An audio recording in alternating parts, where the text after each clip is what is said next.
ठीक है, अब हम लोग क्या देखते हैं, समांतर क्रम संयोजन। अब समांतर क्रम संयोजन किसका देख रहे हैं जी, तो प्रतिरोधों का ही देख रहे हैं। ठीक है, तो अभी हमने क्या किया, श्रेणी क्रम में जब आया था एक प्रतिरोध को उसी के दूसरे सिरे से दूसरे प्रतिरोध को उसी के दूसरे सिरे से तीसरे प्रतिरोध को उसी के दूसरे सिरे से, ऐसे हम लोगों ने क्या किया, अल्टरनेटिंग कनेक्ट किया। क्लियर है।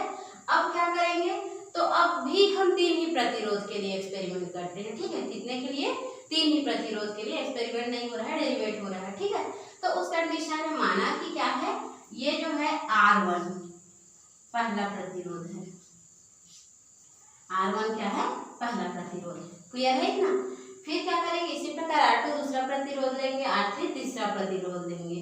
अब बट ये कंडीशन क्या बोलता है, समांतर क्रम संयोजन। समांतर क्रम संयोजन को हम लोग क्या बोलते हैं, पैरेलल सीरीज। कैसा सीरीज बोलते हैं, पैरेलल सीरीज। पैरेलल मतलब जो कि समान अंतर पर क्या होते हैं, आपस में जुड़े होते हैं।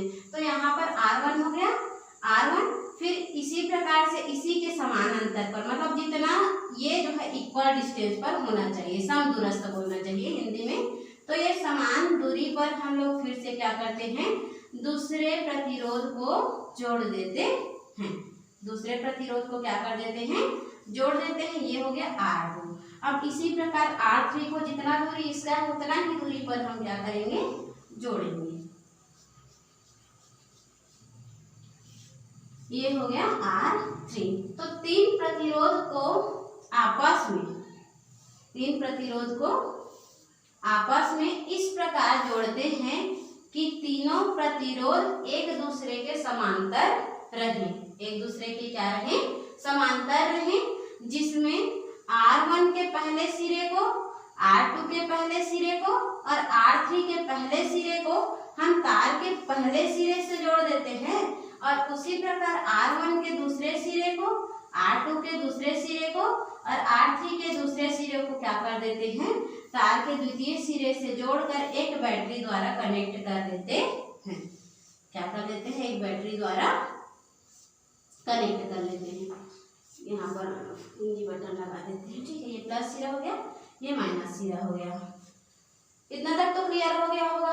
तो अब देखते हैं समांतर क्रम संयोजन। समांतर क्रम संयोजन, इसका डेफिनेशन करते हैं आप कि समांतर क्रम संयोजन को समांतर क्रम संयोजन क्यों कहते हैं और वो वास्तविक में है क्या। तो समांतर क्रम संयोजन जो है प्रतिरोधों का ऐसा संयोजन होता है जिसमें बहुत सारे प्रतिरोध, जितना हम क्या करना चाह रहे हैं, डेरिवेट करना चाह रहे हैं, उन सभी प्रतिरोध को आपस में एक दूसरे के समान अंतर पर, कितना अंतर पर, समान अंतर पर इस प्रकार व्यवस्थित किया जाता है कि एक प्रतिरोध दूसरे प्रतिरोध के समदूरस्थ रहे, दूसरा प्रतिरोध तीसरे प्रतिरोध के क्या रहे, समदूरस्थ रहे, तथा अब उसको वायर कनेक्शन करते हैं। तो वायर कनेक्शन में हम क्या देखें, श्रेणी क्रम संयोजन में कि एक प्रतिरोध का पहला सिरा तार से तो दूसरा सिरा दूसरे प्रतिरोध के पहले सिरे से जुड़ा रहता था, लेकिन इसमें ऐसा नहीं होता है। तो इसमें क्या होता है, R1 का पहला सिरा, R2 का पहला सिरा और R3 का पहला सिरा तीनों जो है वायर मतलब तार से जुड़े रहेंगे, चालक तार से। ठीक है, और उसी प्रकार R1 का दूसरा सिरा, R2 का दूसरा सिरा और R3 का दूसरा सिरा, ये भी क्या होंगे, तो चालक के मतलब जो चालक तार है उसके दूसरे सिरे से जुड़े रहेंगे। ठीक है, अब चालक तार को हम क्या कर लेते हैं, तो क्या कर लेते हैं, एक बैटरी द्वारा जोड़ देते हैं। क्लियर है इतना। आगे देखते हैं। तो यहाँ ये जो है क्या है, एक कुंजी बटन है। क्या है, कुंजी बटन। इस कुंजी बटन से ऑन ऑफ करते हैं, क्या कर देते हैं, ऑन ऑफ कर देते हैं। तो यहाँ पर जो ऑन ऑफ बटन है, जैसे इसमें ऑन करते हैं तो इसमें I धारा प्रवाहित होने लगती है। क्या धारा प्रवाहित होने लगती है, I धारा प्रवाहित होने लगती है। अब देखो, मान के चलो ये कोई संधि पॉइंट है। संधि पॉइंट मतलब हम लोगों का बोर्ड है। क्या है, बोर्ड है। अब इस बोर्ड में ये बहुत सारे क्लिप हैं जहाँ पर हम क्या कर सकते हैं, अलग अलग प्रकार के कनेक्शन को अलग अलग जगह पर ले जाना चाह रहे हैं। तो अब यहाँ पर ये कनेक्शन संधि बिंदु है, मतलब बोर्ड है। इस बोर्ड में हम लोगों को 3 स्विच है, 3 स्विच है, तीनों में अलग अलग तार को हम लोग डाल रहे हैं। ठीक है, तो पहले स्विच में जितना करंट बहेगा क्या उतना ही करंट दूसरे स्विच में बहेगा, पॉसिबिलिटी है क्या। और दूसरे जो स्विच में जितना करंट बह रहा है उतना ही करंट क्या तीसरे स्विच में बह सकता है? ऐसा पॉसिबिलिटी नहीं है। अब देखो मान के चलो एक स्विच में हम बल्ब जोड़ रहे हैं, क्या जोड़ रहे हैं? बल्ब जोड़ रहे हैं। वहीं पर दूसरे स्विच में क्या जोड़ रहे हैं? पंखा जोड़ दे रहे हैं। वहीं पर तीसरे स्विच में क्या जोड़ दे रहे हैं? फ्रिज को जोड़ दे रहे हैं। तो सभी का अलग अलग जो वोल्ट है, जो वोल्ट है उसी के हिसाब से वो क्या करेगा? करंट को खींचेगा। क्या करेगा? उसी के हिसाब से करंट को खींचेगा। तो मतलब ये क्या करेगा? I1 करंट लेगा। ये क्या करंट लेगा? I1। और उसी प्रकार दूसरे प्रतिरोध क्या लेगा? I2 करंट लेगा। और तीसरा प्रतिरोध क्या ले लेगा? I3 करंट ले लेगा। सेम करंट तो जा नहीं सकती क्योंकि ये एक संधि पॉइंट है जिससे तीनों कनेक्शन आपस में क्या हुए हैं? उसी पॉइंट पर जुड़े हुए हैं। तो जिसका रेजिस्टेंस अधिक होगा वो अधिक जो है धारा लेगा, जिसका रेजिस्टेंस कम रहेगा वो कम धारा लेगा। लेकिन वहाँ धारा का मान क्या होगा? अलग अलग होगा कि नहीं होगा? होगा ना। अब देखते हैं विभवांतर। अब देखते हैं क्या? विभवांतर। तो I विद्युत धारा प्रवाहित हो रही है तो भी विभवांतर उत्पन्न होगा। यहाँ पर क्या होगा?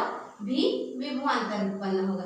अब जैसे ही यहाँ भी विभवांतर हो रहा है उत्पन्न, तो यहाँ ये तो विभवांतर सेम होगा। इसके लिए भी विभवांतर जाएगा, इसके लिए भी विभवांतर जाएगा और इसके लिए भी क्या जाएगा? भी विभवांतर। विभवांतर कब चेंज होता है? प्रतिरोध के पार होने के बाद। प्रतिरोध को पार करेगा, ये ज्यादा ओम का है तो यहाँ पर उसका विभवांतर चेंज हो जाएगा। लेकिन अभी तो विभवांतर यहाँ तक क्या जा रहा है? सेम जा रहा है। यहाँ तक विभवांतर क्या जा रहा है? सेम जा रहा है। यहाँ पर विभवांतर क्या जा रहा है? सेम। तो यहाँ पर भी हम लोगों का विभवांतर भी लग रहा है, यहाँ पर भी विभवांतर क्या लग रहा है? भी लग रहा है। और यहाँ पर भी विभवांतर क्या लग जा रहा है? भी लग जा रहा है। अतः हम कह सकते हैं कि पैरेलल कॉम्बिनेशन में, रेजिस्टेंस के पैरेलल कॉम्बिनेशन में भी क्या होते हैं? कॉमन होते हैं। क्यों? क्योंकि ये जो है यहाँ से भी विभवांतर जो उत्पन्न हो रहा है वो तो रेजिस्टेंस जो है अलग अलग पैरेलल कंडीशन में है तो एक दूसरे को उसको क्रॉस ही नहीं करना पड़ रहा है तो विभवांतर चेंज होगा क्या? नहीं होगा। तो अतः हम जानते हैं, अब इतना तो जान गए, ठीक है। तो अब क्या करेंगे? इसको डेरिवेट करेंगे। डेरिवेट करने से पहले तो डेफिनेशन की बात हो चुकी है कि पैरेलल कॉम्बिनेशन क्या होता है। पैरेलल कॉम्बिनेशन ये होता है जिसमें पहले प्रतिरोध के पहले सिरे को दूसरे प्रतिरोध के पहले सिरे को तीसरे प्रतिरोध के पहले सिरे को तार के एक ही बिंदु से जोड़ा जाता है तथा पहले प्रतिरोध के दूसरे सिरे को दूसरे प्रतिरोध के दूसरे सिरे को और तीसरे प्रतिरोध के तीसरे सिरे को भी तार के दूसरे सिरे से इस प्रकार जोड़ते हैं कि दोनों तारों के बीच एक बैटरी लगाकर उसमें क्या किया जाता है? तो उसमें धारा प्रवाहित की जाती है जिसमें तीनों प्रतिरोध में अलग अलग धारा बहते हैं, लेकिन वहां पर विभवांतर क्या हो जाते हैं? नियत हो जाते हैं। विभवांतर क्या हो जाते हैं? नियत हो जाते हैं। तब ओम के नियम से हम जानते हैं कि ओम के नियम से क्या जानते हैं? V बराबर R I। V बराबर R I क्या जानते हैं ओम्स लॉ से? V बराबर R I बराबर V बटा R होगा कि नहीं होगा? होगा ना। इतना तो क्लियर होगा। अब हम इसका डेरिवेट करने के लिए सबसे पहले सॉल्विंग करेंगे तो वही लिखेंगे जो हम लोगों ने श्रेणी क्रम में लिखा था। माना कि R1 R2 R3 तीन प्रतिरोध है, तीनों प्रतिरोधों को समांतर क्रम में इस प्रकार व्यवस्थित किया गया है कि तीनों में जो है समान विभवांतर भी उत्पन्न हो रहा है और तीनों में क्रमशः जो है धारा I1 I2 I3 बह रही है। तब किससे? तब जो है समांतर क्रम संयोजन से ओम का नियम कहता है कि V बराबर R I होता है। यदि तीनों में अलग अलग धारा प्रवाहित हो रही है तब हम लोग अलग अलग धारा के लिए इक्वेशन निकालेंगे। चूंकि I बराबर ओम के नियम से यहाँ से V बराबर R I होता है। किसके नियम से आया जी? ओम के नियम से। जो हम डेरिवेट करेंगे, जो थ्योरी लिखना था ना, माना कि R1 R2 R3 तीन प्रतिरोध है जिसमें I1 I2 I3 तीन धारा क्रमशः R1 R2 R3 पर प्रवाहित हो रहे हैं और जिसमें तीनों का विभवांतर नियत है, उन सभी को आप लोग लिख लोगे, ठीक है। जैसे मैं कल नोट्स प्रोवाइड करूंगी उससे। और अभी तो क्लियर हो गया होगा कि हम बोल क्या रहे हैं। तो अब उससे जानते हैं कि वास्तविक में ओम का नियम क्या कहता है? V बराबर R I होता है। V is proportional to I, then R is constant. अब R बराबर हम इतना जान गए ओम के नियम से, तो यहाँ से अलग अलग करंट बह रही है धारा। तो ये I बराबर, यदि I को रखना चाह रहे हैं, R को ट्रांसफर करना चाह रहे हैं, तो I बराबर हो जाएगा V बटा R। I बराबर क्या हो जाएगा? V बटा R। तथा अब प्रथम प्रतिरोध के लिए धारा देख रहे हैं। किसके लिए? प्रथम प्रतिरोध के लिए धारा।